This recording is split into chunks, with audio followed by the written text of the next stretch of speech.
ปกส.นครหลวงเวียงจันทน์แจ้งให้มาบัตรประจำตัวดิจิตอลสำหรับผู้ที่มาเฮ็ด27ตุลาหา31ธันวาคม2025วันที่12กุมภาพันธ์2026กองบัญชาการปกส.นครหลวงเวียงจันทน์ออกแจ้งการให้เข้ามาพัวพันเอาบัตรประจำตัวดิจิตอลอยู่กองบัญชาการปกส.นครหลวงเวียงจันทน์รายละเอียดดังนี้ 1. บรรดาทานพนักงานรัฐกรทหารตำรวจและพ่อแม่ประชาชนลาวที่ได้มาเฮ็ดบัตรประจำตัวดิจิตอลอยู่กองบัญชาการปกส.นครหลวงเวียงจันทน์ข้างวันที่27ตุลาหาวันที่31ธันวาคม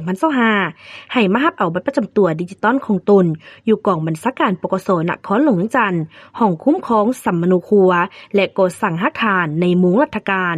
ให้ถือใบรับบัตรประจำตัวหรือปึ้มสัมมโนครัวฉบับแท้มาแจ้งต่อเจ้าหน้าที่รับบัตร 2. ส่วนผู้ที่มาเฮ็ดบัตรประจำตัวดิจิตอลนับแต่วันที่1วันก่อน2026แม่นให้รอท่าและติดตามแจ้งการของกองบัญชาการปกส.นครหลวงเวียงจันทน์ดังนั้นกองบัญชาการปกส.นครหลวงเวียงจันทน์จึงแจ้งมายังบรรดาทานเพื่อทราบ